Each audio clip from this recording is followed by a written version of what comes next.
What's up, folks? This is the Yankified podcast with your host, Donald. Absolute pleasure to be with you this evening. I'm not going to fake some crazy outrage over the Yankees imploding in the Subway Series because this is exactly what I expected. This is exactly what I expected from this team. This is the truth. This Yankee roster was built purely on hubris and arrogance. Do not let the media and Brian Cashman and Aaron Booney Bubbles and his favorite cronies to convince you otherwise. The Yankees are in second place in a very weak American League East. They are okay. They're like, 9 games above 500 in an American League, which is basically built of teams that are below 500.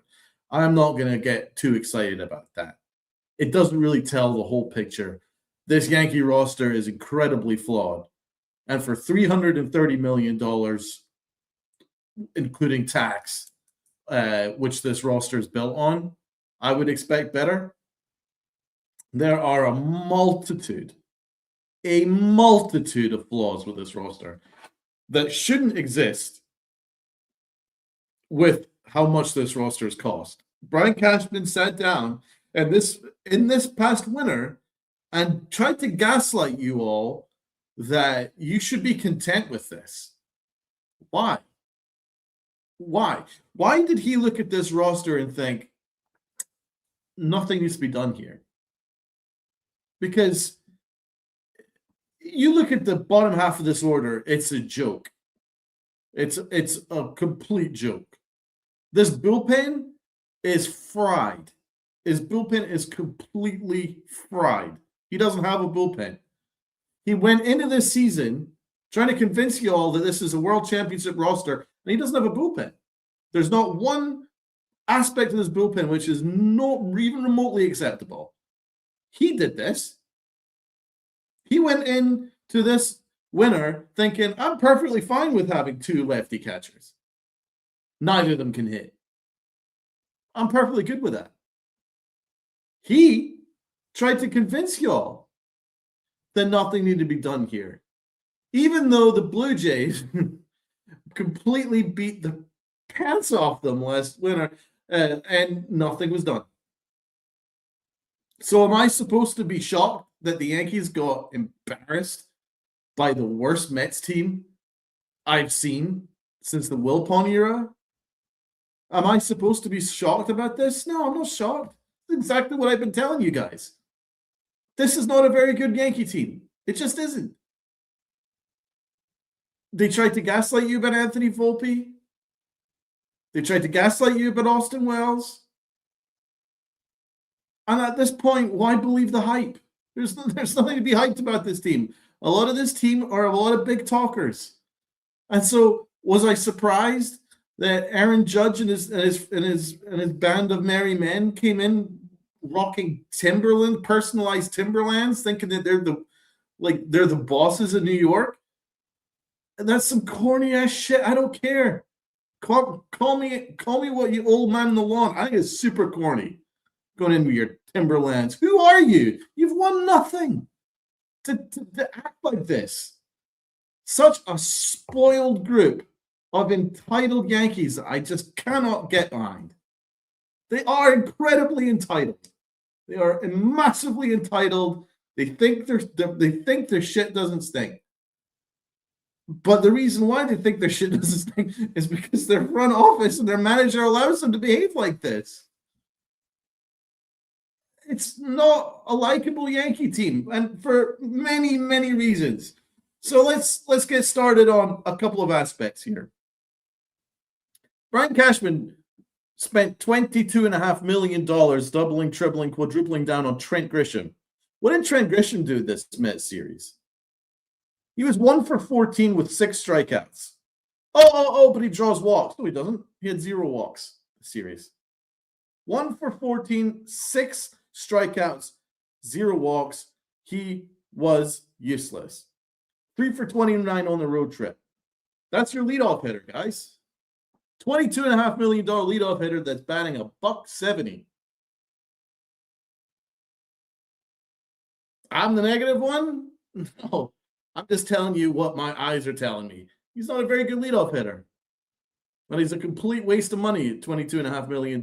He was the absolute guy that had an amazing contract year, and the Yankees bought it. They bought it, boy, and they're paying for it. 170 batting average, and he was 0 for 5 tonight. He was completely useless this series, completely useless on the road trip. He's been useless most of the season. Okay, so that's your leadoff hitter. Okay.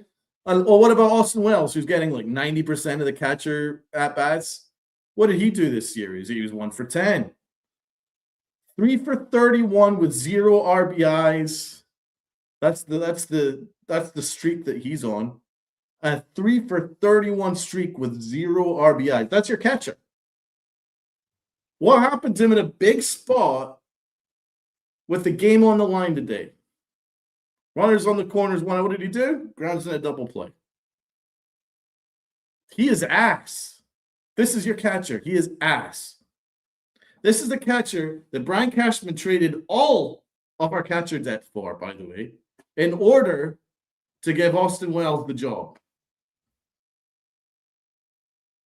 Yep, he did. He traded Jesus Rodriguez. He traded a bunch of catchers in order to keep Austin Wells as the main boy. And what did the breakfast burrito do? Embarrass himself in the Subway Series. This is your catcher. So that's his catcher. What about McMahon? How did that trade work out for you? This is your third baseman. What's McMahon doing? He's 0 for 20.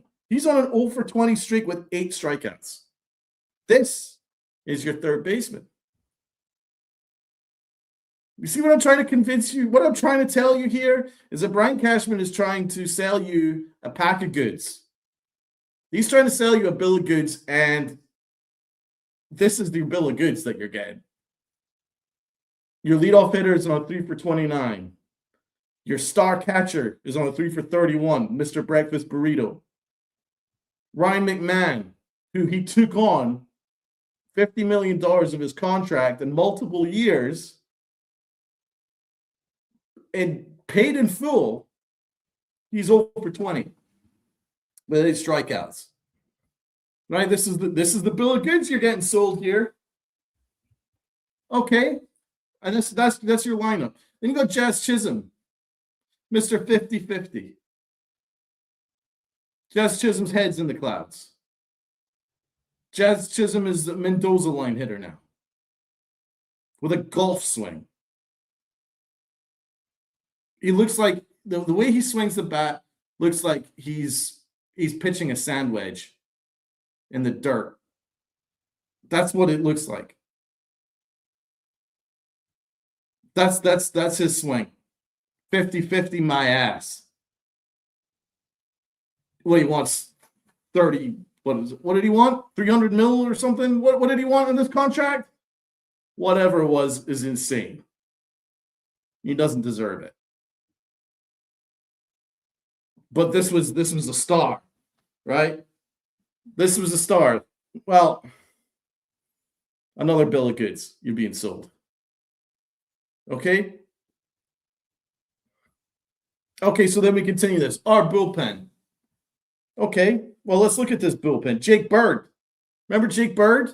Yeah, that was a really good trade by Cashman. How's Jake Bird done? It was for 2 top 30 prospects for Rock Riggio and Ben Shields, right? Rock Riggio used to be a top 10 prospect for the Yankees, right? Now he's traded him and Ben Shields for Jake Bird. What's Jake Bird doing? Oh, he's got a 5 ERA.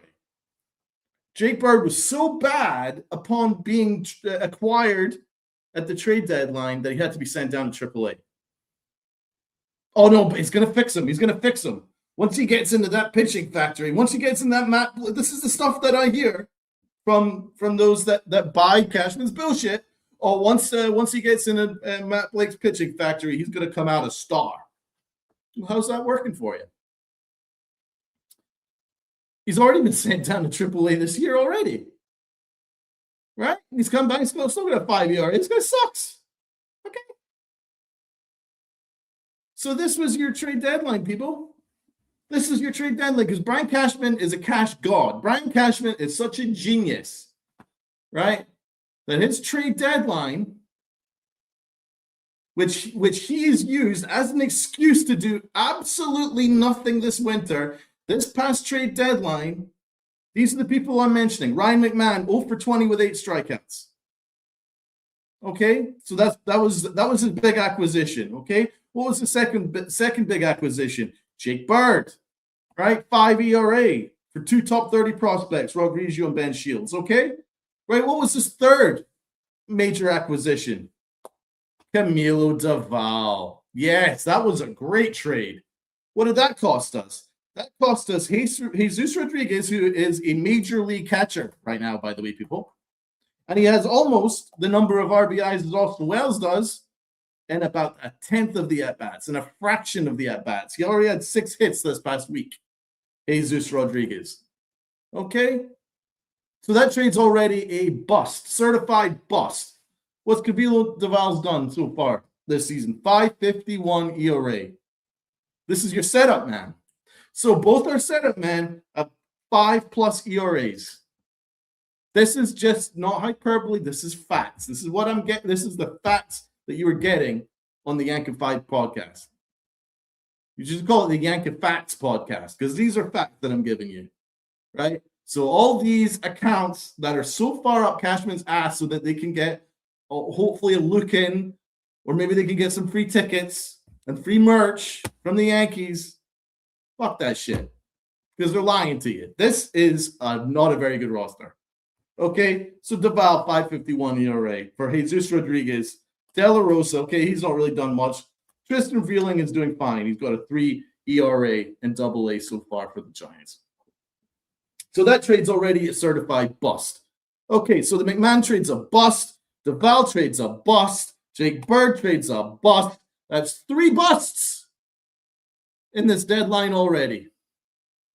Right? Are we going to mention Paul Blackburn as an acquisition last year? Bust. All right, that's 4. 4 busts. Okay? That's just the truth. Okay? Now, the only non-bust is our closer, Bednar. He's the only reason why this Yankee team even made the playoffs last year. So it's going to take me a lot for me to crush Bednar. But the truth is, he's being overworked, he's being overused, and he just gave up a 3-run bomb to lose us the game against the Mets tonight. Because he is being overused, because we have no bullpen. None of this shit would happen if he actually had a bullpen and he wasn't being overused and having to pitch every game, it feels like. Every close game, it feels like Bednar's being forced to pitch in. I'm not excusing him, but that's the truth. He's being overused, and now he's no longer a surprise. And teams are barreling up on him pretty well, right? So this was the trade deadline that Michael Kay told you that was so good that we didn't need to do anything this winter, right? The trade deadline was actually our winner. That's what we were being sold. Well, this is what we're getting. This is what we're getting. So are you surprised that this Yankee roster is already like quivering to its knees? Okay? The only 2 trade moves that worked out at the deadline was Caballero and Bednar. Right? And right now, Bednar is having a very bad start to the year. No excuse. Okay, so that's 2. But that's the batting average. What was it? 6 major acquisitions, and only 2 of them good. That's not a very good batting average. But this is your general manager, people. This is Cash God. Give me a break. Give me a break with Cash God. This is your roster. Okay? So I'm not going to feign some anger and hysteria because we got our absolute doors blown off by an awful Mets team, one of the worst Mets team that I've ever seen. Right? A joke Mets team. Hilarious Mets team. and we got beat up by them. Okay, that says a lot about where the Yankees are. It's not good. It's not good at all. But am I surprised? Not in the least. This is exactly what I expect. This is a team, a roster entirely entitled, entirely arrogant, and not enough winners, and not enough tough, hard-nosed, New York, blue-collar mentality. There just isn't. There just isn't. You go through that roster, who do you think has got that winning mentality about them? That tough-ass mentality about them? I think you could probably count on your hand. One of them's actually Bednar, believe it or not, and he didn't look too much like a freaking bulldog this over the last couple of weeks. But he's probably one. Caballero's another. Go Ahmad Rosario? I'll give you Rosario. Who else? Who else is a bulldog? Do you want to go Benny Rice? All right. I'll maybe give you Benny Rice. Who else is a bulldog in this team? Right? Your captain? Yeah, right. All right. Who else? No, not really. Not too many bulldogs. Not too many bulldogs in this team. Right? Fernando Cruz? I'll give you maybe Fernando Cruz.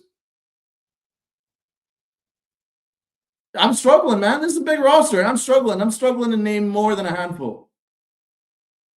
This is not a very tough team. Very entitled team. Kind of arrogant. So this is your roster. This cost $300+ million. Waste. Right? But then you also look and go, oh, what about Aaron Boone? There's now multiple occasions where Aaron Boone has had 5 infielders on the field at the same time running into each other. This is your manager. This is apparently the manager that was being sold to us, that there would literally be a feeding frenzy like Jaws if Aaron Boone even touched free agency. They had to re-up him. God forbid, after that World Series where we got embarrassed, they had to re-up him quickly in case there would be a feeding frenzy like Jaws for Aaron Boone. Well, he's such a genius that he has his infielders all packed in running with each other, right? Because none of them know what the hell they're doing. Jazz Chisholm forgetting, where he is a lot of the time. Now, a lot of this is on the players, but management has to take some responsibility. No? Or is this only in the land of the Yankees where no accountability is a good thing? Right? Because it's all about the power of friendship, people. That's what it's about. Right? So, yeah, Sherman and Volpe ran into each other, cost us the game. What, are we just going to shrug that off? Apparently. This is not the only time I've seen this happen.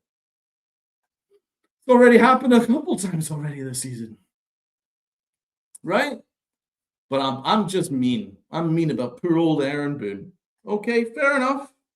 Fair enough. Because there would be a feeding frenzy if he even touched free agent. See, what I'm trying to tell you guys is a lot of this Yankee team is built on hubris and arrogance. Hal Steinbrenner has a lot to do with this because he is asleep and he allows this to happen. Right? He takes a partial at best interest in this Yankee organization. Partial at best. So all this stuff is happening under his nose.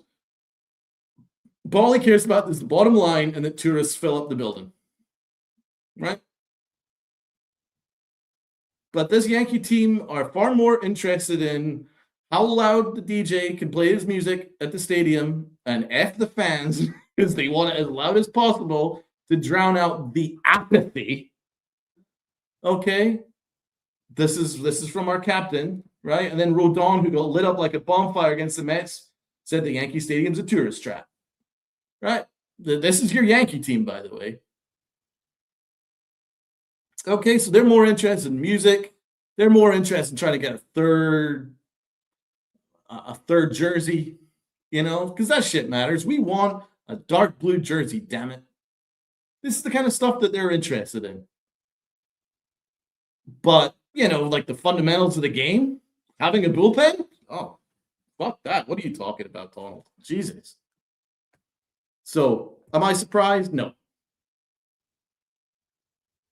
And that leads us to the chat. I've got plenty of people in the chat, and people are pissed. I think it's fair to say that people are pissed. So I'm going to say hello to those in the chat. And this is as much your show as my show. I've given you guys kind of a breakdown of where we are at. Half this lineup is a disaster. The mentality of this lineup is a disaster. Our general manager is arrogant, incredibly arrogant. And we are a very entitled organization. The way the thing is, the Yankees are acting like they are multiple world champions, right? Multiple world champions over the last couple of years. That's the way that they act and they carry themselves. And they have zero to back it up. So I'm not gonna cry a river over an organization that just doesn't seem to care that much. They'll tell you they do, but they really don't. All right, so let's have a look at the chat. We've got a lot of people I want to shout out, and everybody, please say hello. And if you're new, hop in, sub up, and then get in the chat. We can have a conversation.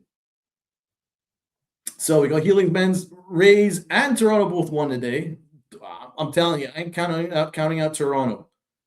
If Toronto have a representative series against the Yankees and they don't lose that series against the Yankees, Toronto will be right. We'll start clawing it together.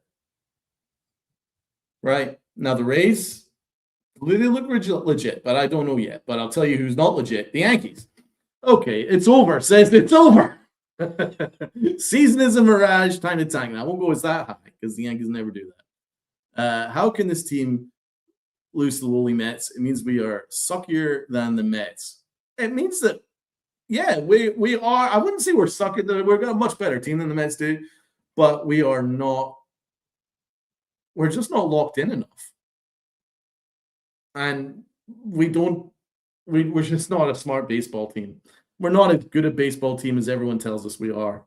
We're just not. Healing Man's Heart says there's no way this team is winning 95 games this year. I never thought they were going to win 95 games. But as he says, it's possible. But one thing he does say here is there's going to be a wild card in the playoff exit. And that's true. It will be a playoff exit. That I can absolutely bet my bottom dollar on. This season is a mirage to this point. It is. I'm sorry to say it is. FJ says the Yankee team will be a 500 team soon. Well, I mean, this is going to be a difficult stretch, right? So I am not remotely surprised they lost the Subway Series. I actually thought they would. I think that they'll probably lose this Toronto series as well. They might share it, but I don't think they're going to sweep it. And if you look at this schedule, it's not an easy schedule. And a lot of these kind of embarrassing moments can happen here. We've got 4 against the Blue Jays.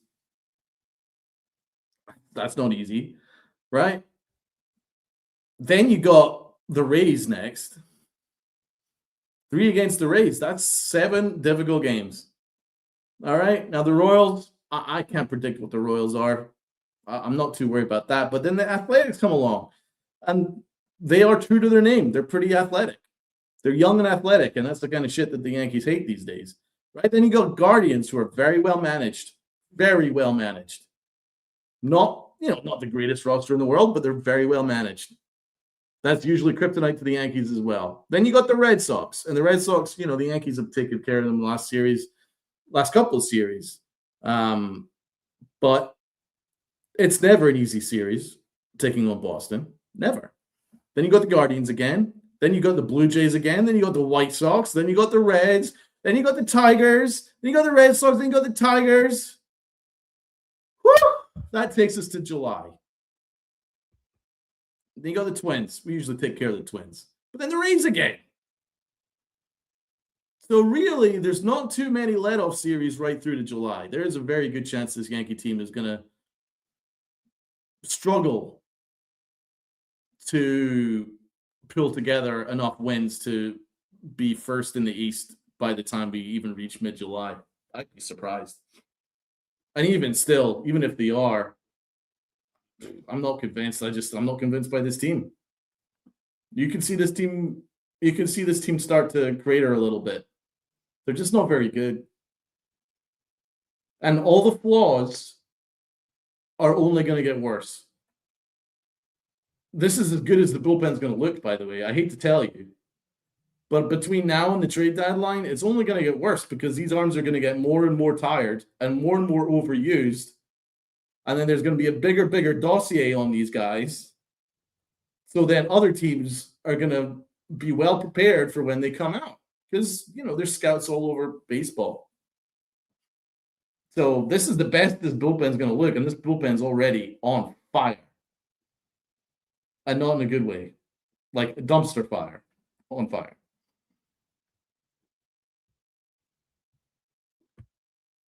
JKP, they will get swept by the Jays and Rays. I'm not sure they'll get swept, but they're going to struggle against them. I'll promise you that.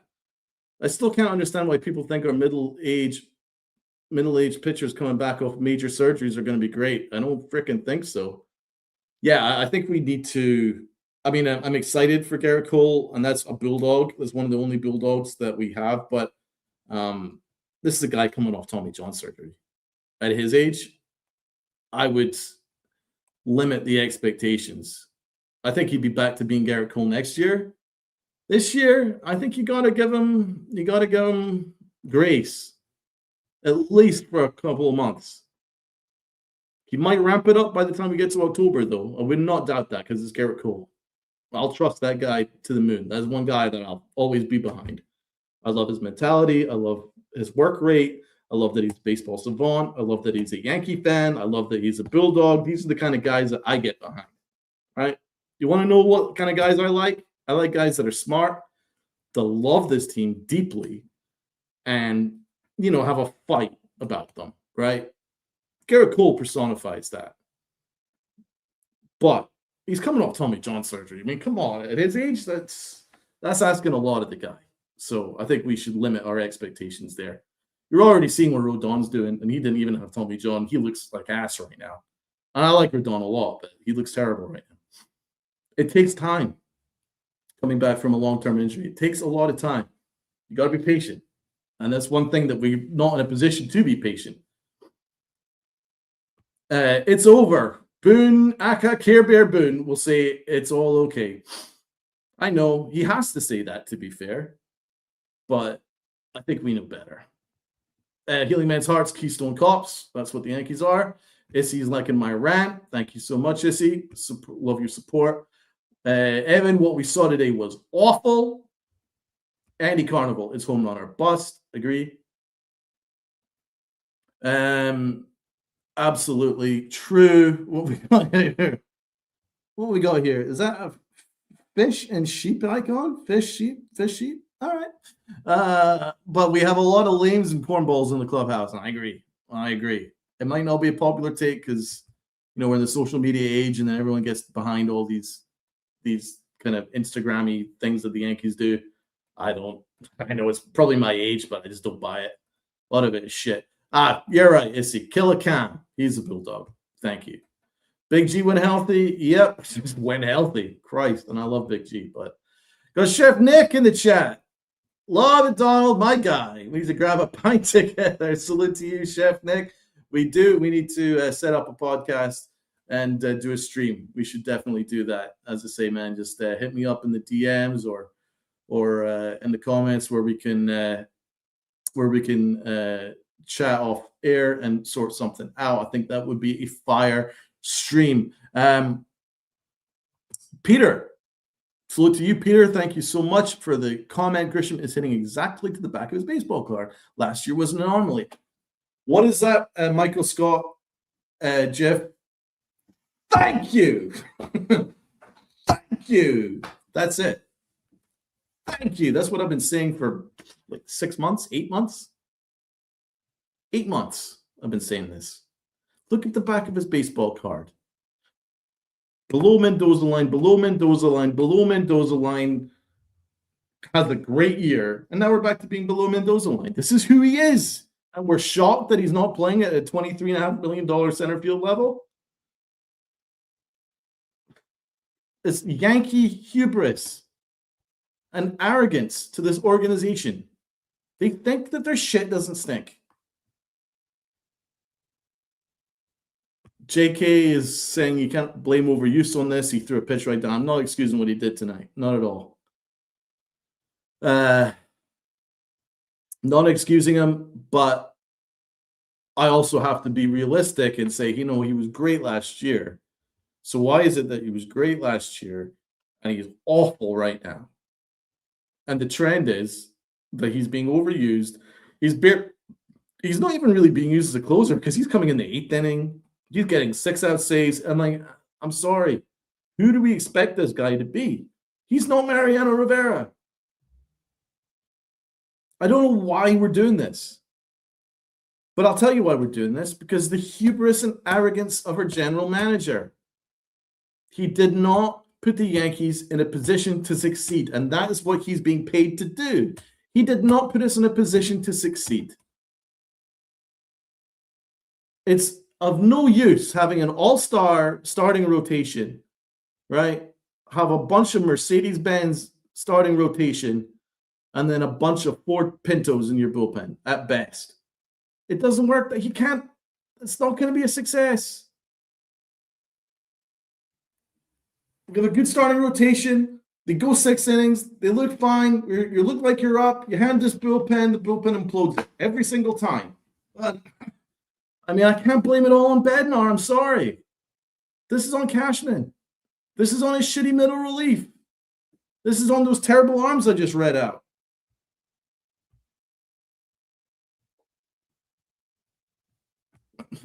Essie's got a point here. They're not really using him as a starter. This is my point. This is what I just said a minute ago. It's being used so much as being more of a late inning starter, right? They're actually making him pitch like Ramiro Mendoza. He's just coming in to put out fires every single day. It's just not built to succeed. This bullpen is not built to succeed. Jazz Park for Chisholm. Bednar is suffering from overuse. 3-run home run guy to buy. Yes, it is overuse. Mr. Bombay is obviously very pissed off. He's hung his slider. That was pathetic. Yeah, I also can blame our wonderful catcher who called for one of his worst off-speed pitches to be used in that at-bat. And he got what he deserved. He hung one of his secondary, tertiary pitches right out and off that key at bat, and then that's it. Bingo, game over. J-Man. Volpe had a good game. Oh, God. They still find a way to lose. That's depressing. Exactly. But, are we surprised? The juju has been horrible since Volpe's come back. It's been the same old Yankees. And then, by the way, we had a good game, but he still ran into the infielder that cost us the win. So, I still can't give him a break. He's still awful. Drove in a couple of RBIs, and he's still a brain-dead moron. This is insane statistic, by the way. And great to see Armand in the chat. I've not seen you in chat in a while. Great to see you back in the chat. Obviously, to be happy that his team won. Mets snapped their 0-for-91 record when trailing after 8 innings. Can you believe that? They were 0-for-91. That is outrageous. And the Yankees were the ones that gave them that win. Are we surprised? I'm not. What a series. I'll tell you what. Armand. What a series for the Mets. Salute to you, man. Enjoy this weekend. You earned it. Your team earned it. Beat the Yankees fair and square and well-deserved. You know what? Regardless of what happened, even though Volpe drove in 3 RB and the Yankees were up going into the 8th inning, my tone would have been exactly the same as right now, tomorrow, on the Pinstripe Chrono. It would have been exactly the same because I'm not impressed. The Yankees have played horribly this series, and they got exactly what they deserved when they handed the game back to the Mets. They got exactly what they deserved. They have not played well this series. They haven't played well this entire road trip. They were horrible this road trip. Chef Nick. Ladies and gentlemen, this is Chef Nick from New York Yankee Mania, your chef and play-by-play analyst supporting my friend Donald tonight. Let's go. Everybody check out NYY Yankee Mania. Thank you, my guy. Thanks for the support, my friend. Really do appreciate it. Love the support. Jacob, Donald, my brother. Jacob, my brother, how are you? Fuck Wells. I'll second that. I will second that, my friend. Jonathan, bullpen needs an overhaul. It needs an entire overhaul. John the Beagle Dad was the early bird. Hello, guys. Our bench is pathetic. And we have my friend, Luca. What's going on, Luca? I thought that was Schumann's ball, not Volpe's. Volpe runs into everybody because he's a brain-dead moron. That is being allowed to play like a brain-dead moron because there is zero accountability in this organization. All right. So that's just who the Yankees are, I'm afraid.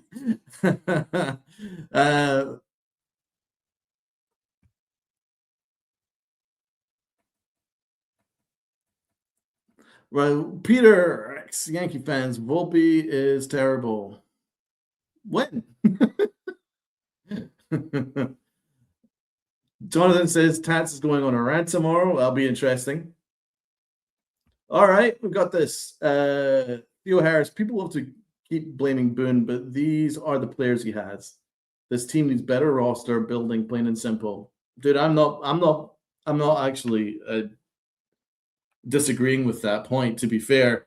I've actually said this pretty consistently, like during the process of the winter and during the start of the year. I said, and I'm not a big Boone fan, right? I think you can pretty much guess that. But I did say it's going to take me a lot for me to absolutely blame Aaron Boone for this Yankee team, because as the point you just pointed out here, this is the players he has, right? There's a lack of bulldogs. There's a lack of fight on this roster. There's a whole lot of kind of cornballs in there. Not a lot of flat-out winners, okay? And then you add the fact that whenever he does need to take out a starter, which of course you have to do as a manager, right? Who are you going to turn to? You know, as you know, to quote the Joker in Batman 1989, who are you going to trust? Hubba, hubba, hubba. Who are you going to trust? And I look at this bullpen, I trust nobody. Who are you going to trust? You trust Jake Bird? Got a 5 ERA. You going to trust Camilo Doval, who's got a 5.51 ERA? You trust Paul Blackburn? He's ass. Who am I trusting here? Right? Who else am I trusting? Right? I go to my closer, who I'm using every single day, and he's serving out beach balls. Right? Do I trust Tim Hill? He just lost you the game today. He hasn't pitched well over the last couple of outings because he's being overused. He's a good pitcher, but he's being overused. Same with Hedrick. Good pitcher being completely overused, and now he's not looking so great. Who are you going to trust in this bullpen? I don't know. I certainly don't blame Aaron Boone for that. You know, and what you're going to do when this is Brian Cashman's team. You know, I can't blame him because who's he going to have as his catcher? What's the choice of J.C. Escara? You know, God bless him for his hard work and his commitment and drive to fulfilling a dream, to being a pro baseball player. Congratulations, but he was an Uber driver a couple of years ago. We're not going to forget that. Okay? Right? And then the other choice is Austin Wells, who the Yankees have patented as our next star catcher. Got his face on a breakfast burrito.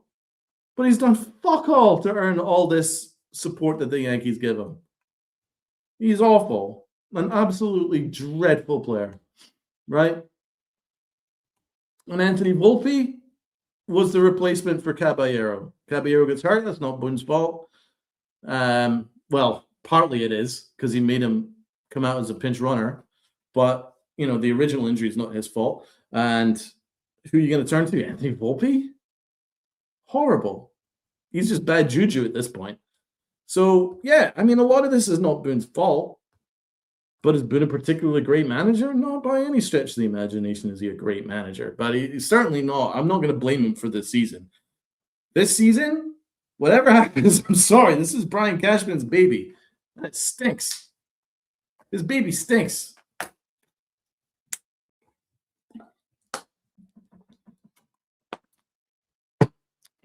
Yes, I do have Instagram. I'll find you on Insta, my guy. Right. Who else in the chat? What else we got here?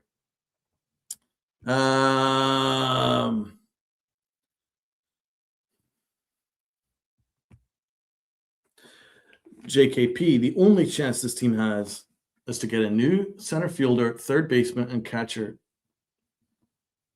A, you're right. B, why are we in this position? Now think about that. You're absolutely right, but why are we in this position? I'll tell you why. You're general manager. That's why. Didn't he address center field this winter? We paid $23 million to the guy. That was Brian Cashman. Right? Third base. Didn't he address third base at last year's deadline? Right? Ryan McMahon, that's the guy that's 0 for 20 with 8 strikeout. All right. Batting $180 or whatever it is. That's your third baseman. Now we have to get another third baseman. Now we have to get another center fielder to cover for the mistakes of our general manager. Why do we have to keep giving the same general manager all these opportunities to keep making amends for the mistakes that he keeps making? Why is there no accountability here? Why is there nobody overlooking Brian Cashman's actions and go, you know, all you're doing is overpaying for mediocre rentals, and then you're going to have to buy again to replace the mediocre rentals that you're having to acquire to save your ass. Right? And this is the new Brian Cashman. Right? And I'm sick to death of hearing the media tell me he's the greatest general manager. I'm not allowed to criticize him. He is operating with a very, very, very strong amount of money. Right? He's got a lot of money backing him. Okay? He's getting paid incredibly well. He has more resources than 90% of the rosters in baseball. Right? And all he is doing is he's operating in a vacuum. And we're constantly having to replace these position players that he's overpaying for. He is operating in a vacuum. I'm telling you guys, that last deadline was a panic deadline. Okay? That last deadline was a panic deadline, and that is a big reason why this roster is already cooked. It was a panic deadline. Then this entire winter he sat out due to his own arrogance. And now we're in a position where we need to replace the people that he's already brought in at the panic deadline. Do you know what I'm saying? A lot of these players that we're trying to get rid of right now are panic moves that Cashman's already made. Jazz Chisholm was a panic move. Right? We have to get rid of him very soon. Right? Ryan McMahon, panic move. Panic move, disaster move. We're going to have to replace that very, very soon. I don't know how. Because no one's going to want Ryan McMahon. Who is lining up to take on Ryan McMahon's contract? Trent Grisham was a panic move because Cashman didn't like the free agent options and ended up picking up his qualifying offer, which I'm pretty sure he didn't want to pick up. Right? And I was kicking his ass for $23 million, right? And no one's going to take on $23 million in June when it's eligible to be traded. No one wants Trent Grisham. So we're looking at a lot of these moves, right? And then we have to replace Jake Bird. We have to replace Duval. We have to replace another 2 or 3 members of the bullpen, right? All these guys were panic moves that Brian Cashman brought in because he's operating in a vacuum. Because if he didn't make those moves at the deadline, the Yankees don't even make the playoffs last year. And I promise you that's the truth. They were free falling. They were careening out of the playoffs, right? They were way up. May swim came in, June swim came in, and they started hurtling down. The July deadline saved them, right? But they overpaid for a lot of mediocre talent that saved them. And now they're in this position again where we need to overpay for more mediocre talent to save them again. It's going to happen because we don't have a bullpen and we don't have half a lineup. That's just the truth. Cashman is not operating like a very good general manager. Like, some of his moves have been working out fine, but a lot of moves are not paying off. And now you're seeing why. So, yes, absolutely. We have to replace Grisham. That was a Cashman move. Yes, we have to replace our catcher. That was another Brian Cashman move because he traded away a bunch of our catching depth, like Jesus Rodriguez.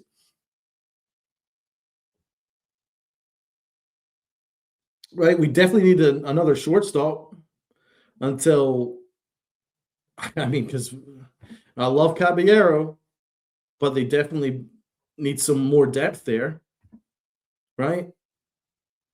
At least until Lombard's ready, but I wouldn't want to rush Lombard through because then you're just making the same mistake as you made with Volpe a couple of years ago. So, where are we? Where are we? Thank you, Haiti. This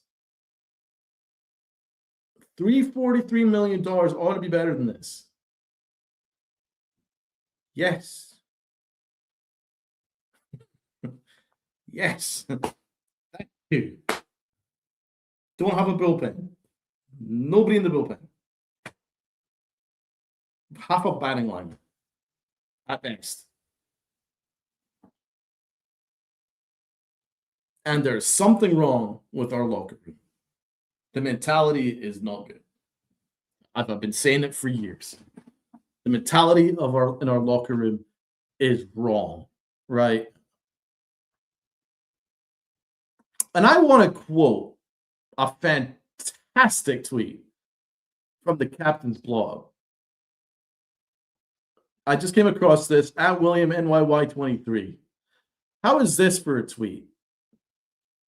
Salute, and I am definitely going to start reading more of this guy's blogs if this tweet is anything to go by. The Yankees have made this list. This is exactly what my point is, and I actually couldn't say it more succinctly than this. The Yankees have major flaws, but the abundant confidence to ignore them. They have no doubt about insisting that they're a championship caliber club, and nearly 2 decades of being wrong will not deter them.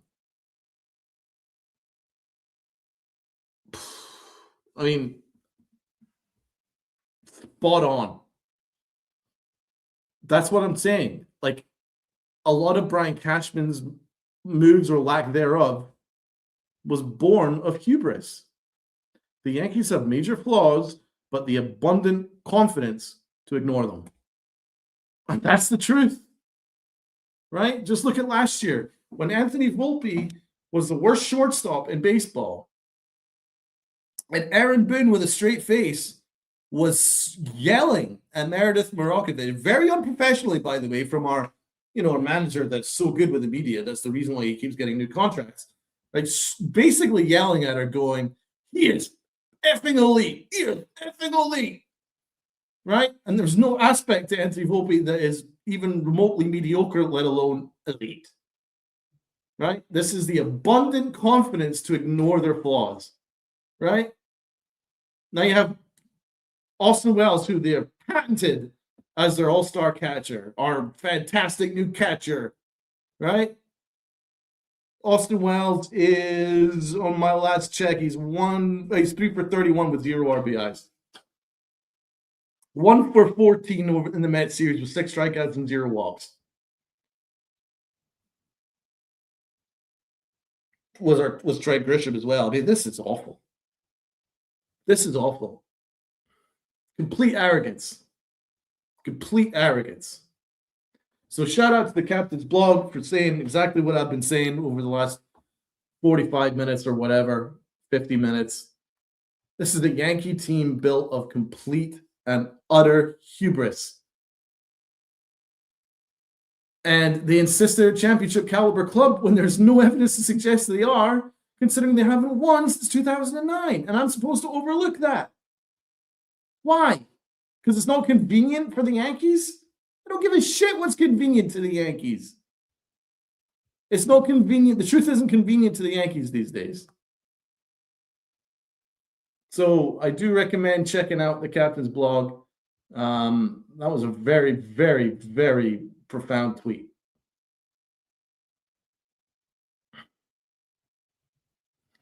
So, these are the problems that we're at. Where is Hal Steinbrenner once again? He's MIA. As I'm saying, he has a partial at best interest in the Yankees. Partial at best. Judge is not a leader. Thank you. Healing Mans. Preach. Judge is not a leader. Being everybody's friend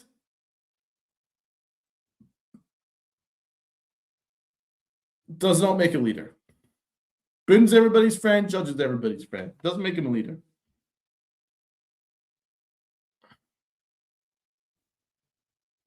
That's the truth. Leadership goes beyond being buddies with people and protecting your buddies. We've already seen numerous examples of this. Why? Judge is a fantastic player on the field, but off the field, he is not what people are painting him out to be, that he's this wonderful leader and Mr. Captain Yankees and all this stuff. Just because he's a good guy, just because he's got right field named after him, and just because he's one of the best players to play the game, does not make him a fantastic leader. Not by any stretch. No. Because great leaders don't allow this to continue to happen since 2018 as a captain. Even before he was a captain, he was basically acting as a captain. He's in charge of this locker room, and nothing's changed. And I've already named several examples of not very good Judge leadership over the past few podcasts. Many. Blocking DJ LeMahieu from getting DFA'd. For what reason? Because he was your friend? Being on the phone for an hour when Anthony Volpe got sent down to AAA. What is this? Was it because your buddy got sent down to AAA? It's not very good, man. Your buddy sucks. Right? You campaigned for your trade for Verdugo. How'd that work out? Fucking sucked. Didn't even call Juan Soto when he was a free agent if you wanted him that bad. Not a great leader. And he's campaigned for Aaron Boone to keep getting new contracts. Not great leadership. Right? So everybody's culpable, people. Everybody's culpable. Judge can win multiple MVPs and he could still be culpable because everybody plays a part in this. This is a problem that is going on for a long time. Everybody has at least an element of culpability here. Everybody, to some extent, no matter how great you are. Everybody is playing a part in this. Judge on the field, fantastic. Off the field, not the kind of leader you need. Not tough. Not tough enough. Aaron Judge wanted to stash Grish back. There you go. How's that working out? And all these corny things. I'm sorry, I don't care how unpopular it is, but when I saw the Yankees marching in with their Timbs, I thought corny. That's the first thing that came to my head. I thought corny. You called me miserable, called me old. I don't care. I thought it was corny as shit. Right? Just as corny as when Aaron Judge walked into Fenway with New York, New York on his boombox. How did that work out for us? This Yankee team talks too much. Jazz Chisholm talks too much. Volpe, just don't even get me started on that entitled snooty asshole, right? A lot of guys talk too much. Not a whole lot going on in the field. I'm glad. No, you're not old. It's just corny, Donald. Trust me. Thank you. Thank you. I'm glad I'm not the only one. I honestly thought it was corny coming in with your Timberland. Who the hell are you? By the way, the Knicks are in the conference finals. I've not seen them do anything stupid for Instagram. Right? The Knicks are in the conference finals on their way to an NBA final. They have not done one goofy, corny ass thing this entire run for Instagram. But the Yankees, who are doing nothing, right? They do nothing, have earned nothing, are marching in like they are the big dudes. Whole lot of talk, man. It's not the way. I'm sorry. That's why I'm the old man in the lawn, because it's not the way the Yankees have ever behaved. You know what? No disrespect to you, Armand, but the Yankees are behaving like the Mets. That's the truth. The Yankees are behaving like the Mets. You know, the Yankees are behaving like the Jets. They're behaving, again, no disrespect to the Jet fans in the chat, but they're behaving like the Jets when they were all loud, right? But nothing to back it up. That's what this current Yankee team is all about. They're very loud with nothing to back them up. Right? You know, that era when under Rex Ryan, when they had the Jets cover up all the Giants Super Bowl trophy bad boys of freaking New York and all that shit. And Tom Coughlin told his Giants players, don't get riled up. Don't rise to it. Don't talk to the media. Just shut up. Beat them. Then talk. And that's exactly what they did, right? And that is what I want the Yankees to start practicing, right? Because the Yankees talk a whole hell of a lot, and it sickens me. It sickens me, right? They are acting like the Jets and Mets, loser organizations historically. That's exactly how they're behaving, and it needs to stop, because that's why I'm viewing the Yankees as losers. Jazz Chisholm talking about his contract and his 50-50s and all this shit. Oh, and then in the World Series, we're the best team. And then after they lost the World Series, we're still the best team. Like, you need to shut up, asshole. And that's, forgive me for why I'm not emotionally invested in these kind of people, because they are not the Yankees. This is not what I grew up loving. The Yankees used to be a professional, prideful, proud organization that carried themselves that way,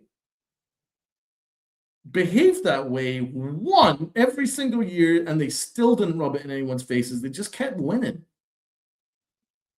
Right? They just kept winning. But this current Yankees, led by Aaron Judge, they win nothing, but they behave like they're winning every year. I don't think the Dodgers do what the Yankees are doing with the way they're behaving. And it's time to stop it. And that's why I would love a manager to get on top of this. Oh, but I want our players to have fun.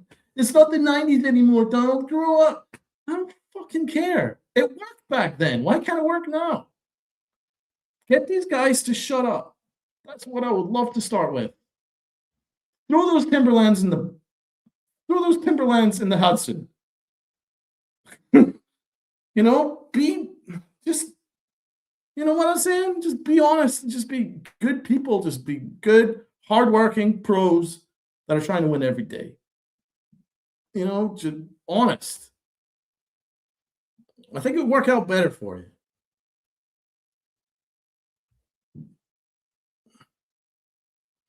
Exactly, man. I agree. It takes a lot to tarnish the Yankee shield, but my gosh, I'm making it exactly.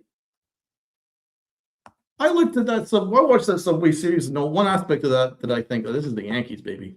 Not one time. Not one time over 27 innings that or whatever, 27 innings that I think, this is the Yankees, baby. Not one time.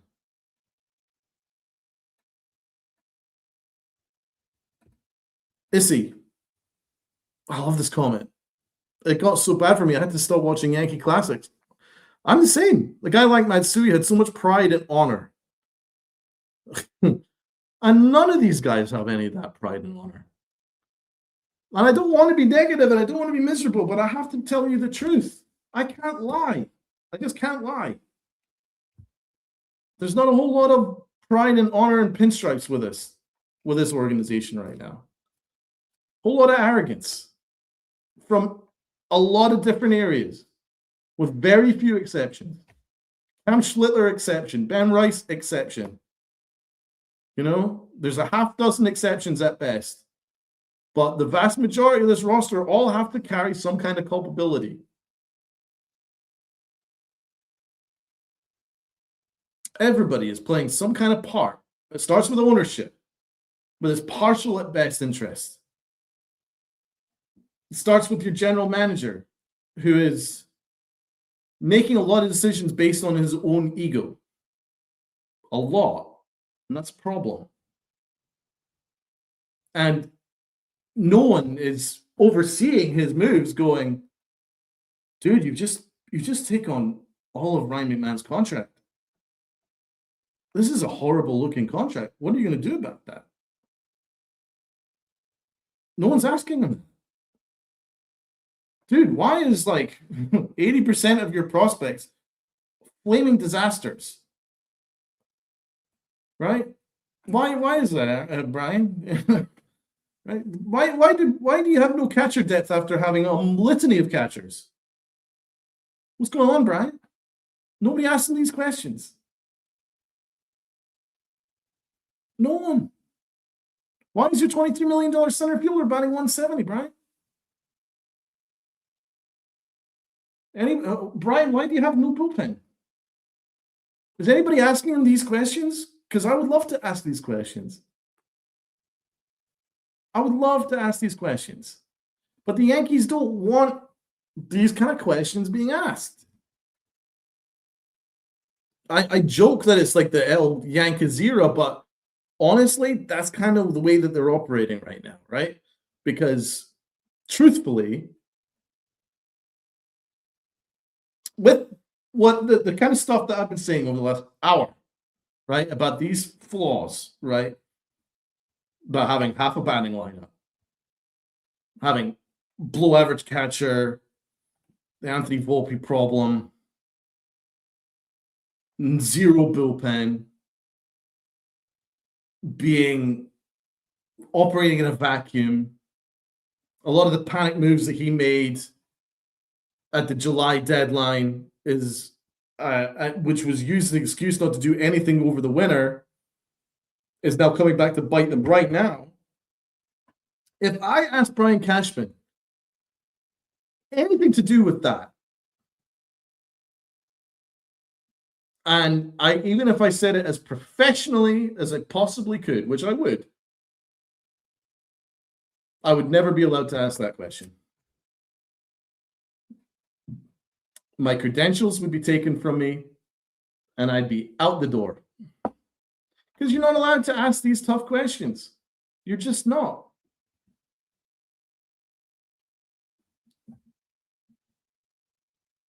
The Yankees don't want to answer tough questions. They don't.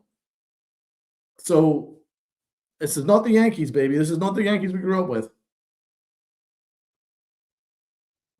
So that's why I would love some of the old school, and you wonder why a lot of the old school Yankees have nothing to do with the current regime, but that's another thing.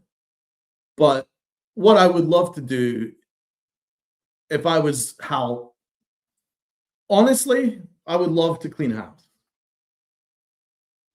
Because the Yankees are fine, but they're mediocre, okay? And they're going to be mediocre for the rest of the season, right? They're mediocre for their standards. Now, for other team standards, no, it's not mediocre, blah, blah, blah, right? But for the Yankees standards, it's mediocre. You know, win more games than you lose, then get ousted in the playoffs, first or second round. Okay, that's what's going to happen. It's going to happen this year too. Okay, that's my view is mediocre. You guys can have a different definition if you want, but that's my view of mediocre, certainly for the Yankee standards. They'll have another mediocre year, but the first thing I would do is a clean house. What do you guys think about Derek Jeter acting as the president of baseball operations? How about that? Now, I'm not saying he should be the GM, but having him being the president of baseball operations, then he can hire a GM, like maybe like Kim Inch or, you know, someone young, someone hungry, someone not, you know, sitting on 30 years of his own hubris, something new, something fresh, right? New GM, fresh ideas, okay? Kick Mike Fishman out. Get a new analytics guy. Again, fresh. Good ideas. Okay? And then a manager, a hungry manager that holds people accountable. You know, people have been mentioning Jorge Posada. Again, if there was a dynasty Yankee that I could envisage as being a good manager, I would say Jorge Posada. Someone tough. I do think an element of toughness is what this roster needs. They need a bit of a kick in the ass. I'm sorry. It is not. It's just. It should not be a boys' club. They shouldn't be operating like a boys' club. They shouldn't. There has to be some toughness in here. Do you know what I'm saying? I mean, or you could go for a manager with tons of experience. I'm a big fan of Alex Cora. I don't care what anyone says to me. I'm a big fan of him. I think he's a very good manager. I think he got done by the Red Sox. I think he's a good manager, better than Aaron Boone. Right? Or I'd have Rob Thompson as my manager. Again, much better manager than Aaron Boone. Did a great job with the Phillies.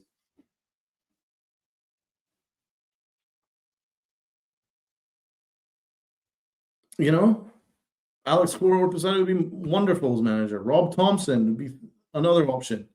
That's three guys that I'm convinced would do a better job. I'm not saying that Aaron Boone's the worst manager in the world. I think Aaron Boone's doing fine, but at the end of the day, he's not winning anything, and he's not a winning manager. He just isn't. The stats back it up. In the postseason, he's terrible. That's all I care about as a Yankee fan. So these are the kind of moves that I would be making if I was Hal Steinbrenner. I think there's a whole lot of apathy in this fan base. I think this fan base is sick to death of this team. I know I am. And I know a lot of people in this chat is. Sick to death of it because it's the same shit every year. It's the same shit every year, people. I've never known a team that doesn't want to make changes. I've never known a team that doesn't want to admit that they're wrong. I've never known a team that refuses to make any changes in case it makes them look stupid.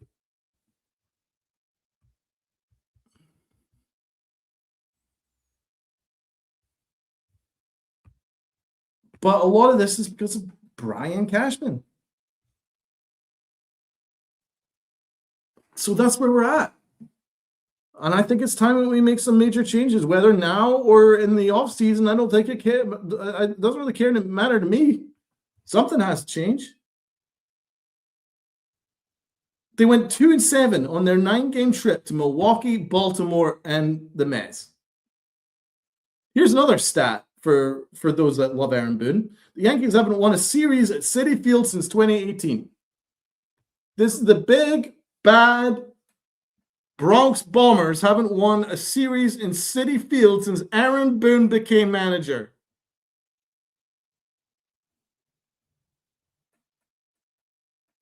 Is that acceptable for a Yankee manager? Is that an example of why there would be a feeding frenzy if Aaron Boone touched free agency as a manager? The Yankees haven't won a series in Citi Field since 2018 when Aaron Boone was manager? The entirety of Aaron Boone's premiership? And he's not able to win a series on the road in New York and Flushing? Not one? Not one series. With multiple $300 million championship level rosters, and you've not been able to win one series on the road against the Mets.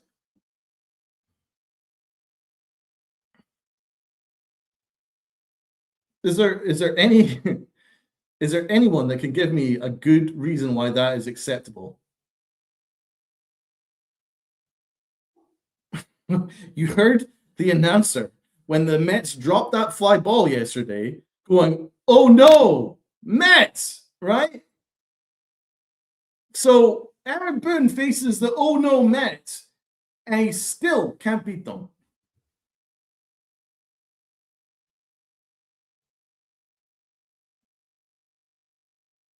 That's the truth. That's the facts. It's not hyperbole. It's not anger. It's not rants for clicks. It's not any of that. It's just pure, hard facts. This is your manager who has earned multiple extensions, who gets the grace of about 40% of this fan base that say it's not his fault, and yet against the rivals in Queens, he's still not been able to win one single series since he became manager on the road against them. How is that even remotely acceptable? Good God.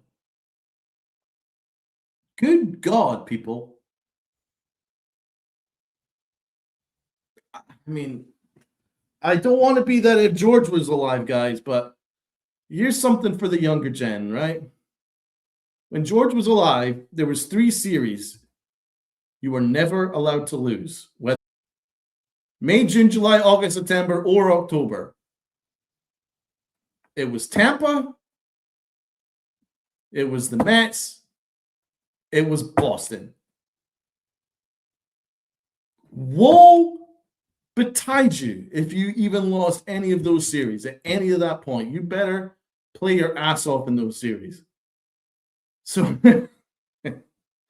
George would be doing cartwheels if he knew that since he's gone and Brian Cashman's choice of managers come in, his choice of manager can't beat the New York Mets. Stuff and things. There he is. We're waiting for you, bro. They're an absolute disgrace. It's almost more disgraceful that they've not been able to beat the Mets since 2018 on the road. That's amazing. That's hard to do. There's no excuse for that. No excuse at all. And this is with your generational right fielder that everybody collapses and falls on their feet, kissing his feet over. Names right field after him. This is with Big G. This is with all these expensive stars. This is with your manager who's earned multiple extensions and you're not allowed to criticize. He can't beat the Mets? I mean, no disrespect to the Mets, but they're hardly, they're hardly the Dodgers, right? What a joke.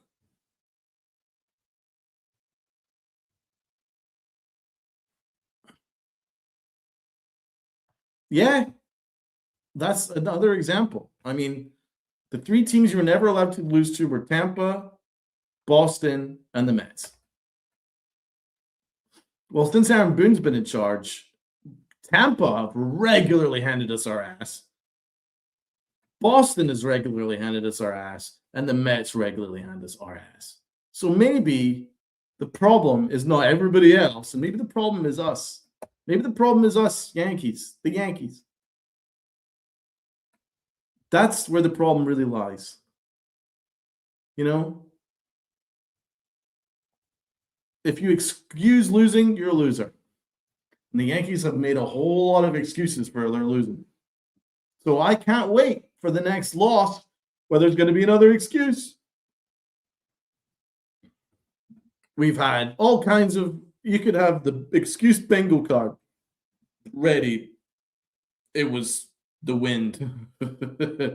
It was the stadium dimensions. You know, the list from Aaron Boone of his excuses. The list has been going on since 2018. So I'm not going to feign outrage because they lost another series to the Mets. This is what we've been doing since 2018. This is the roster that Brian Cashman built. This is the excuse that we've heard from the media, from Brian Cashman's lapdogs, and from Brian Cashman himself.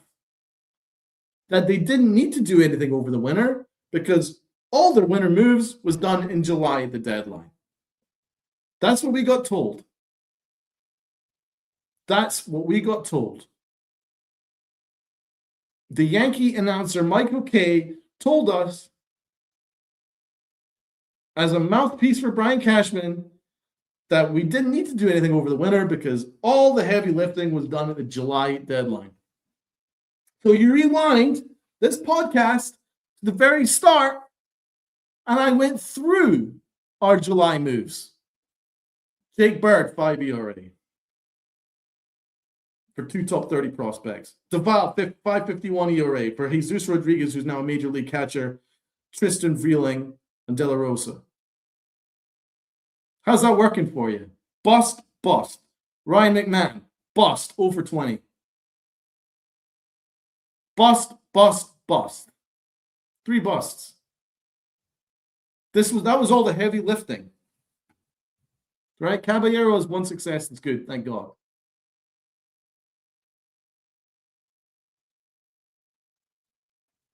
But a lot of this heavy lifting was done. Paul Blackburn, disaster, complete bust. A lot of this heavy lifting was done the July deadline, and they were all sucked, apart from Caballero.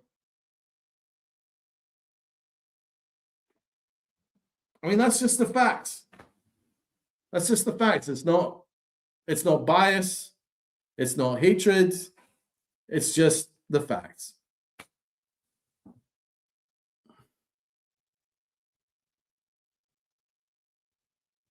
So that's hardly an excuse for not doing anything over the winter. Stuff and things, I could not agree with you more, my friend. Aaron Judge, I'm sorry, is another guy who doesn't show up when we need him. You know, it's weird. I even said that to myself watching last night's game. I was watching it and I was like, actually had like a moment this season yet. He has 16 homers. The stats are good. He has 1,000 OPS, and I couldn't pinpoint one thing that he's done. Honestly, maybe it's just because I'm just so used to him, but I can't think of anything. I can name multiple occasions when Rice has come through. I can name multiple occasions when Bellinger's come through. Multiple. Heck, I can even name occasions when Grisham's come through. I can name a ton of occasions where Caballero. I can name those. I can't name anything that Aaron Judge has done, which made me go, oh my God, it's Aaron Judge. I mean, I guess the only time that he's really had a great series, like a real serious signature Aaron Judge series was against the Angels, where they should have gotten swept and Trout handed him his ass. Right? That's just the truth. I've just seen a whole lot of like kind of home runs that are like fine, but nothing really game changing.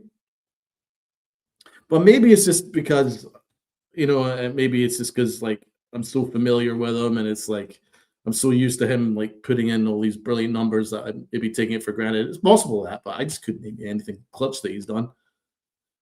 We got Jared Davis, and he has every right to talk his shit. Couldn't be Lil Bro. How sad. Spot on, my guy. You couldn't be the 20. I know. Absolutely hilarious. It is hilarious. They even tried to help us. They even spotted us a couple of runs when they dropped the ball in the outfield. And then the answer was like, oh my God, no, the Mets. Yeah. And we still couldn't beat them. It's a comedy show. I read the stat, Jared, that under Aaron Boone, since he became Yankee manager in 2018, the Yankees haven't won a series at Citi Field since 2018. It's now 2026. How hard is it to win one series? Regardless of the opposition, you can win one road series in like 8 attempts? Like, who are we? The Yankees are a joke. Jared Davis is spot on. Thank you. Honestly, keep trolling. The Yankees deserve it. You know, they deserve it.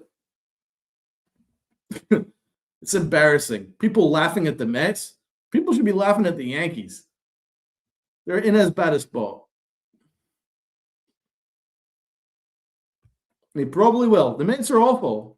They can't field their position. They have a bunch of guys that don't know their position, throwing the ball all over the infield, dropping the ball in the outfield. They can't pitch.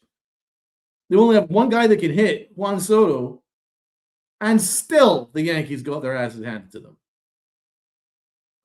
Wow.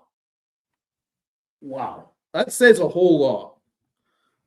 And that says a whole lot of bad stuff about the Yankees. That's just the truth. We do deserve to get trolled. Talk your shit, Jared. Talk your shit.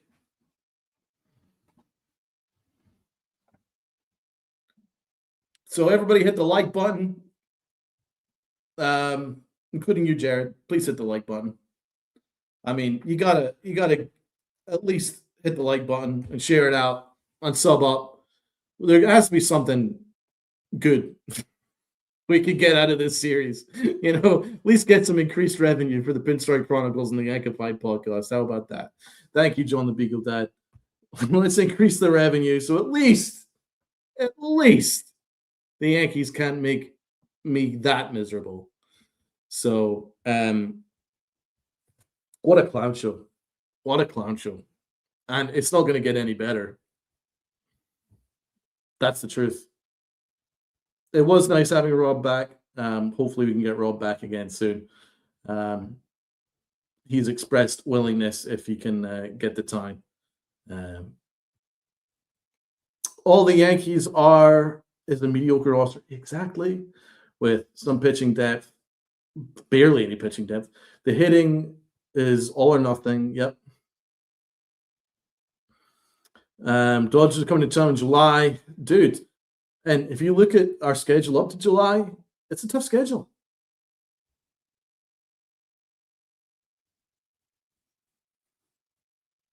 And even with Stanton, exactly. Stanton, that as much as I love the guy, he can't run. Rob's dry sense of humor. It is fantastic. He just he eviscerates people without even like moving a muscle. He can just eviscerate him. Eviscerate trolls just with a couple of words. It's a gift. That's why we're bros. So I'm built with the same stuff. Armand, hit the like and sub button. A show made by real fans for real fans. I couldn't appreciate a comment more. And you know what? I don't take for granted that I have people that go in my DMs like John the Beagle Dad, God bless you, that's like, could you do a Yankified? You got guys like Arman, who's a Met fan, who enjoys my content. Thank you for those like Stuff and Things and Healing Men's Hearts and all these comments. Issy and Dev's been loyal with us since day one, and Healing Men's Hearts and Chef Nick and Evan and FJ, Jonathan. You guys are just so loyal, and it's why I get excited to do these things for you, because Jacob in the chat as well. I mean, anyone I'm missing out, that I love you guys too. I don't take this for granted. It's a great community that we have. I really appreciate that you guys like listening to what I have to say. It means a whole hell of a lot. And the more you guys continue to want to watch and the guys continue to support the channel, the more I want to give back to you guys. So, it's a great community, and I absolutely love you guys, and I absolutely mean that with all I got. So even though I'm pissed at the Yankees, the loyalty of the fans is something that's incredibly special about this organization. This Yankee organization, which is a bit battered right now, which is very bruised, which aren't operating like the Yankees, which I'm proud of to support. They're not operating like that, but they'll come again. But the only way that they will come again is if they move aside from their hubris and they take a step down and they start listening to the real fans, like you, like me. The real fans that have been there every step of the way since 1990s up to now, that know the standards that it takes to win every year, how important it is to be humble and hardworking and not allow arrogance to decide your roster moves. It's important. And fans that know other organizations, other sports, I cover a bunch of sports in my other job, and the Yankees operate in a level of hubris which is unheard of. Unheard of. It's an amazing amount of arrogance that they operate in. And they're very well protected, and they're very lucky that they're very well protected. And that's just the truth, because if this was 10 years ago, 15 years ago, when it's not this era of kindness that we're in, the Yankees would be getting their asses handed to them for the way that they operate, the way that the hubris that they operate under, the arrogance that they treat their fans with, their inability to see the wood for the trees and to really properly evaluate themselves and the roster. They refuse to do it. So I'll do it for them.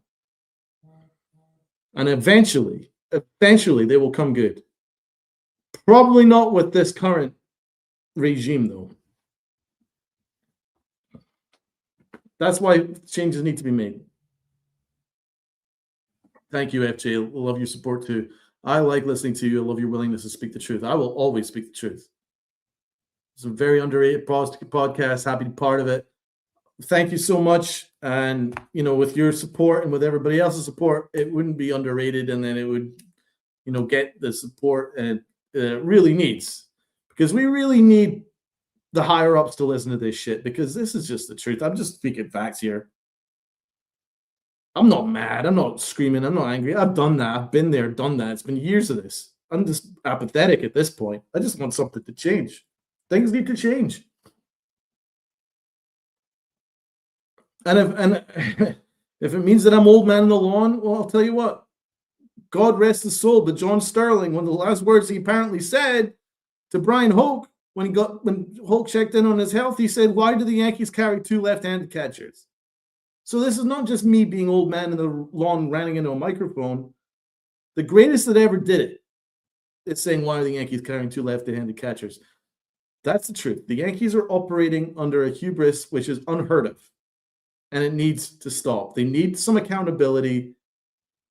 They need to start evaluating the roster, and they need someone to oversee Brian Cashman. And if no one's going to oversee Brian Cashman, then we need a replacement GM. John the Beagle Dad has the stats here. We traded 5 catchers away in the last 4 seasons. That is absolutely absurd, especially when your everyday catcher is Austin Wells, who is 50th amongst catchers in RBIs. 50th. He's a disgrace. A disgrace. So I just hope that the Yankees start operating very, very soon. Whether it's not going to be this year, but maybe next year.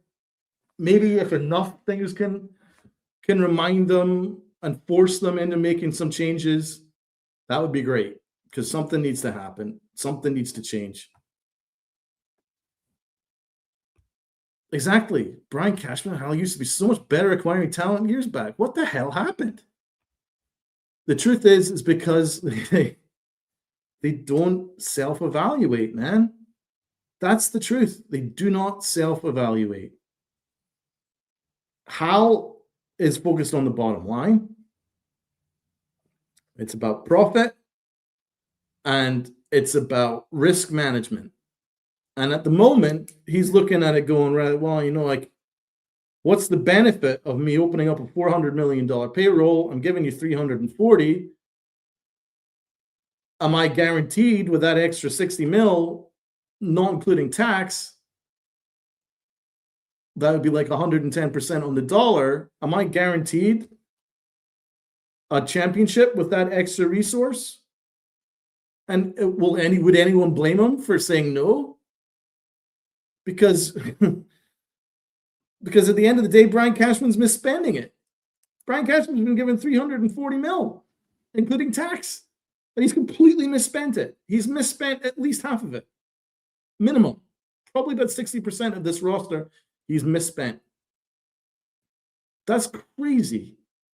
But Brian Cashman's allowed unchecked due to the stuff that he did in the dynasty years.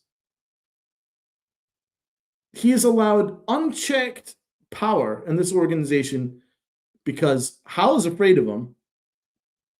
Hal's not a baseball guy.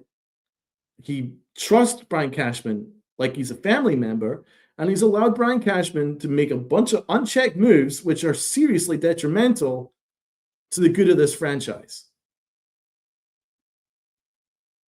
Seriously detrimental. But he's allowed to get away with it because he's unchecked. He's unchecked because of his Hall of Fame resume, which was a lot of it was built from him inheriting Stick Michaels' roster back in the 90s. That's when he inherited 90% of that talent. And credit to him, he made the smart little moves like Brocious and David Justice and those little small moves on the margins that ensured that they won championships year over year. But once it was time for Brian Cashman to build his own roster, he has continually and utterly failed. Continually. And what is his record post Hall of Famers? What is his record post Jeter? Post Mo? What's his record, guys? 0 championships. 0 championships. But he's allowed unchecked power. Unchecked power. They have won 0 championships without the Hall of Famers that he inherited. So I am not shitting on Brian Cashman. He's a decent GM, but he has very, very egotistical, and it's hurting this roster. He can't self-evaluate. He's unable to evaluate talent on this roster properly. And he is front and center of a lot of the problems. A lot of the problems are because of him. A lot.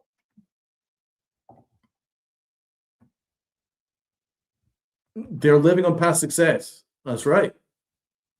How the I can it's baffling, but it's not that baffling when you look at how weak the American League is. They're just taking advantage of whenever they face mediocre pitching, which is about half the American League. That's a lot of their wins. Whenever they face even remotely decent opposition, they usually get their ass. So that's not going to change. That's not going to change, I'm afraid. This is crazy. Per Ryan Garcia, Empire Sports Media, the New York Yankees have a minus 1.10 WPA from their bullpen, the fifth worst mark in MLB. So, like, at least they have a bottom five bullpen in all of baseball, statistically. Salute to Mark Saucy 0226. Salute to you, man. Thank you for the comment. Can I ask you something? Ask away, my friend. Can I ask you something? Who do we go with at catcher, man? I'm tired of Wells. Bro, I'm tired of Wells, too. And I wish I had that answer for you. Unfortunately, Brian Cashman has traded away some talent at catcher. Namely, Jesus Rodriguez, who he added in the Duvall trade. You know, Duvall, who sucked his our setup, man, with a 6 ERA. Jesus Rodriguez is at the Giants. He's already at major league level. He's 24, and he has almost as many RBI bats. So, you know, he traded away Jesus Rodriguez. You know, he's allowed a bunch of catchers just to basically go for free around baseball.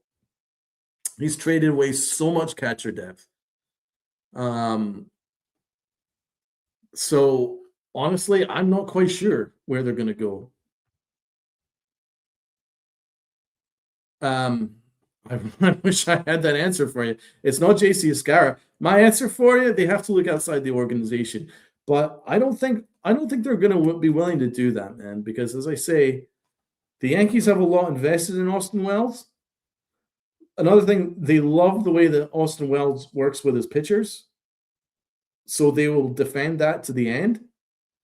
They love his pitch framing, which is considered elite. I'll give him that. But again, because of the new robot arms, there's not really that much of a need to be an amazing pitch framer. Let's be honest. It's not that important anymore. So it's certainly not as emphasized as previous years. And those are his two best assets. He's a great pitch framer, and he's good at working with the pitchers. But apart from that, he can't hit. His pop-up time is terrible. He has a bad swing. He doesn't hit for average. He doesn't get on base. He strikes out too much. He's just a smiley, happy guy that, unfortunately, half this fan base has completely fallen in love with. But now they've woken up and went, oh, shit, he actually does suck, doesn't he? That's the problem with when the Yankees, which they've been doing over the last couple of years in order to sell tickets, they patent guys that don't deserve it. They did it with Volpe, and they're doing it with Wells. Like, what the fuck? Excuse me. What the fuck are we doing with Austin Wells having a burrito named after him in the stadium? I mean, what are we doing here? Is this a serious ball club? Is this about baseball, or is it just simply to look popular on Instagram? Because they're all kind of merging into each other, and I can't see the difference. Are the Yankees a serious ball club, or are they just trying to look pretty on Instagram? Oh, come to our ball club and you can buy a Austin Wells breakfast burrito. Give me a frickin' break. Shove it up your ass. How about that? And shove that 99 burger up your ass as well. I'm sure it's nice, but stop patenting things when you don't deserve it, when you haven't won shit. Ran over, but seriously. Is that what you've heard, John the Beagle Tech? Because the Yankees, that's one of the reasons why the Yankees love him. They love the fact that he works with it. So you're saying the pitchers don't actually like working with him? You didn't prepare for games to their liking. I mean, I wouldn't be surprised because a lot of this is ego and a lot of the stuff that they tell us is probably not what's actually happening. And that's partly why I have this podcast. Not to believe everything that the Yankees sell us. So I would not be surprised because the Yankees have been selling us that pitchers love working with Austin Wells. It's their favorite thing in the whole God-given earth. But I wouldn't be surprised if that was also a lie.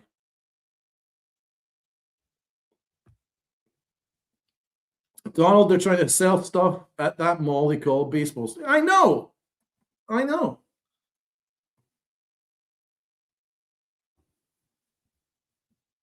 That's the problem, man. Every time I go to the stadium, I love to buy Yankee merch, right? And me and Uncle Taz, we saw a beautiful, beautiful sweatshirt, Yankee sweatshirt. And I was like, this is nice.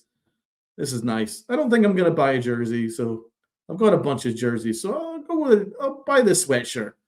And I'm not poor, but they scanned it, and it was like $350, $400 for a sweatshirt. And I laughed at them, and I went, you can keep it. And I walked out. I am not fucking paying $350, $400 for a sweatshirt. Are you out of your fucking mind? Who are you? Trying to rob your fans? Why? Why are you doing this? Like, who are you guys? It's not the Yankees I grew up with. I'm so tired of our goddamn captain after we lose, smiling and laughing. Like, come on. Jeter would never have that shit. Thank you. Mwah. Mwah. Thank you. Amen. Liking that, triple liking that. That's fucking insane. It is fucking insane. I did. I told him to stuff it. I said it. You can stuff it. And I walked out. No, that's my biggest problem with Aaron Judge, and it does sound like I'm a hater, but it really isn't. It's just like when you've grown up with how things used to be and how certain standards used to be, and now you're seeing the way that the Yankees are behaving under Aaron Judge, and it's like, who are these guys?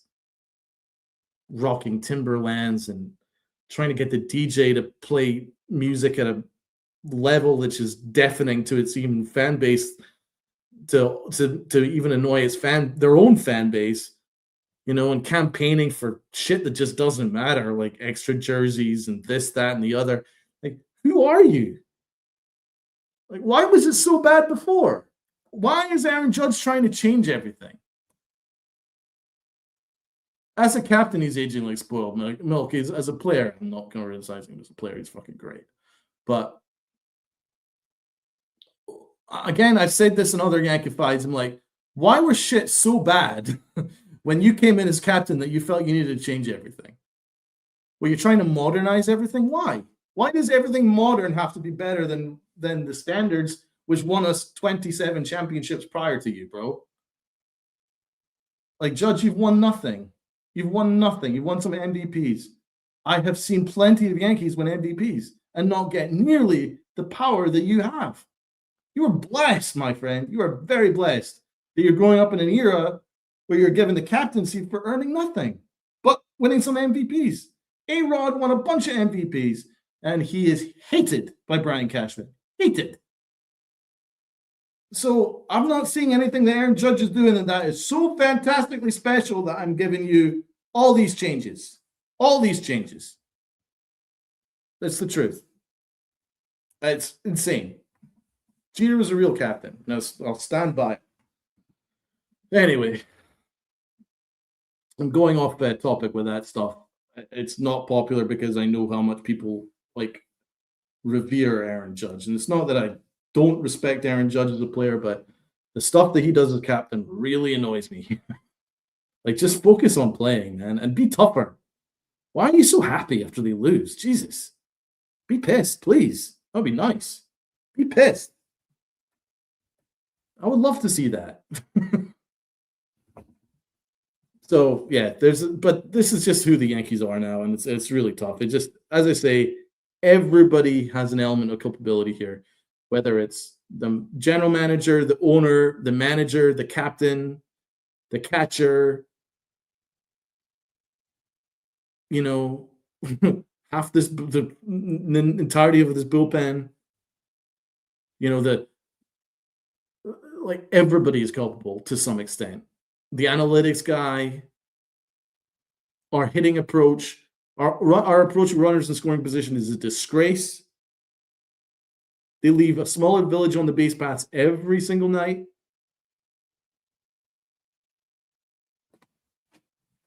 Thank you. They care about adding a new uniform to their wardrobe and looking flashy and looking cool instead of focusing on winning. And that's the stuff that I'm angry about.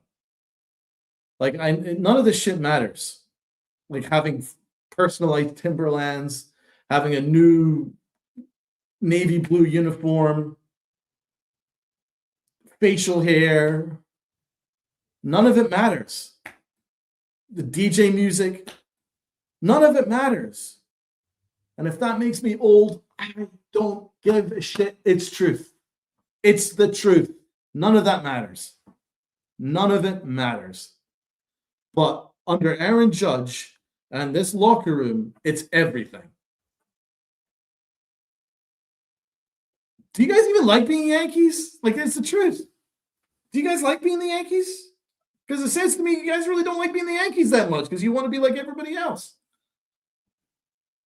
You want to be flashy. You want to be cool. You want to sell your image on Instagram. I get it. But this organization is about none of that shit. Thank you, Healing Man's Hearts. And that's my major problem with it. This team just isn't likable. A lot of the personalities are just not likable. Question. Who in this roster would you run through a wall for? Right? You got called up as a Yankee tomorrow. Which player, which manager, whichever member of this organization, which person are you running through a wall for? Who? Are you going to run through a wall for Goofy Captain? For Jazz, who doesn't give a flying fuck? For Anthony Volpe, who's entitled? For our 3 for 29 center fielder?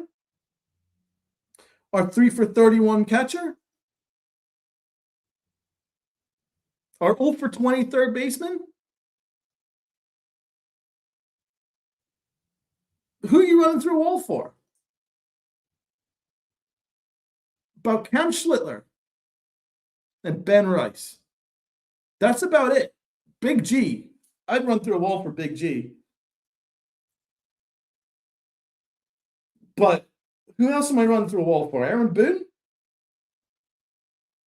Aaron Boone, whether I had 5 errors or 5 RBIs, is going to speak to me exactly the same. And as much as people love that, that's not acceptable.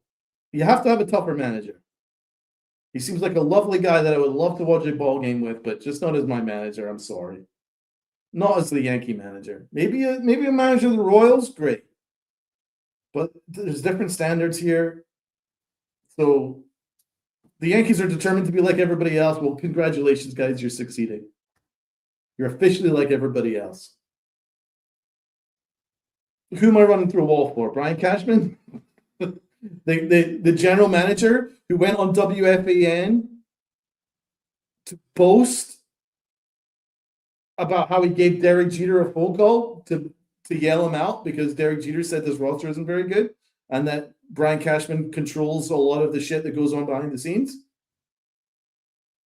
So am I supposed to run through a wall for a general manager that took pride in being arrogant towards a Mount Rushmore Yankee, one of the greatest Yankees the greatest Yankee I've ever seen in my life, Derek Jeter? I'm not running through a wall for that general manager. You can shove that right firmly up your fucking ass. Who else am I going to run through a wall for? Jason Zillow, who's made sure that the media are not allowed to criticize his Yankees? Who am I running through a wall for? Nobody. Other than those two, maybe Garrett Cole. I'm not running through a wall for this roster, this arrogant, entitled roster. With a soft manager and an egotistical prick general manager.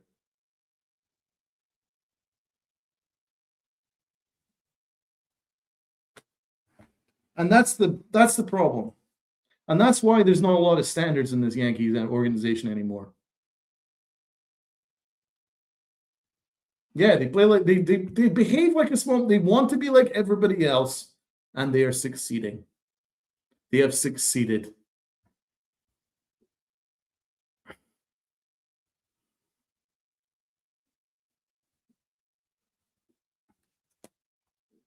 This team needs accountability.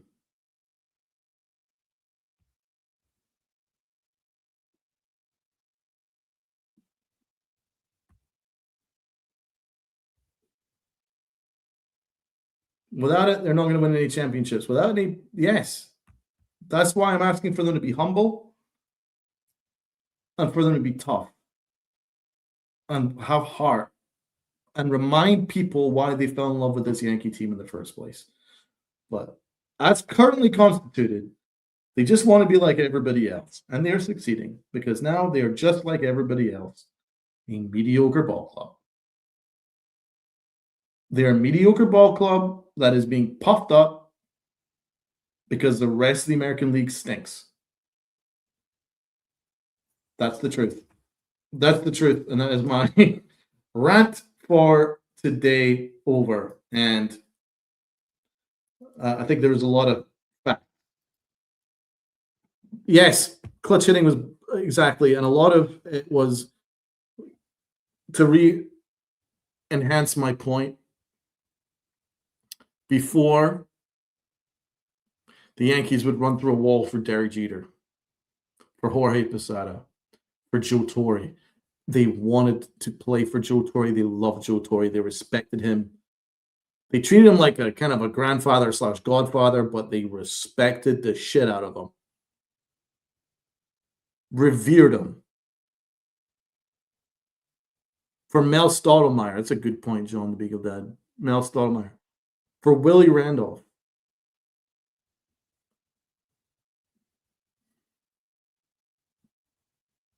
You know? That's the kind of standards that were there before. You know, Mariano Rivera sitting there. And then you got Roger Clemens, you know, who back then was the best of the very, very best. You know, you got your dynasty guys there. You'd want to run through a wall for those guys. Who are you going to run through a wall for in this team? Is there any reason to run through a wall for Aaron Judge? I could be the worst shortstop in baseball, and I'm going to have Aaron Judge on the phone with me for an hour, like Anthony Volpe.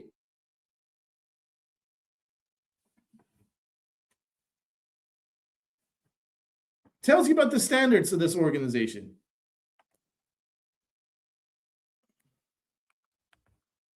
The truth is, if I was Aaron Judge, I would thank my lucky stars that Anthony Volpe got demoted to AAA, and I'd go and knock on Brian Cashman's door and say, get me a better fucking shortstop.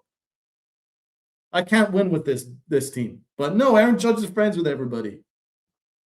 There's a difference. That's leadership. Leadership isn't being friends with everybody. Jeter fucking hated A-Rod. Didn't matter. They won. Ran over.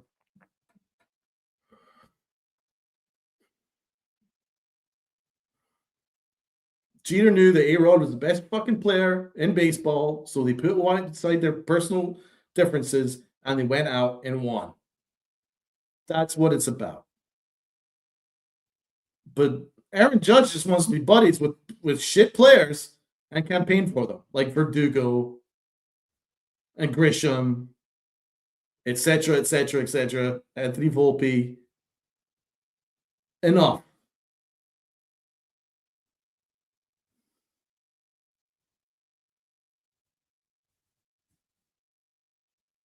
Enough.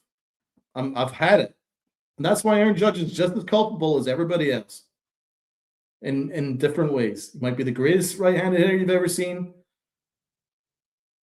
to some of you guys, but the way that he is not leading behind the scenes is a problem. Everybody has to take some accountability for this. Everybody.